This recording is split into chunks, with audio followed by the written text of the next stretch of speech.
How to make a smooth walking video with iPhone. To get started, first of all open up the camera application on your phone.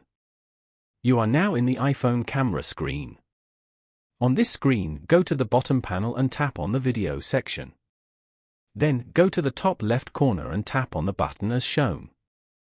In the resolution section, select HD. Then, select 60 for the frame rate.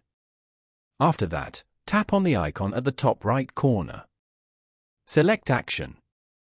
And then, go back and tap on the record button to start recording a video.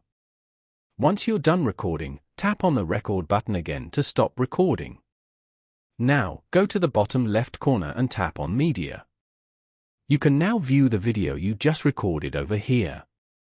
Following these steps, you can easily make a smooth walking video with iPhone. Thank you for watching.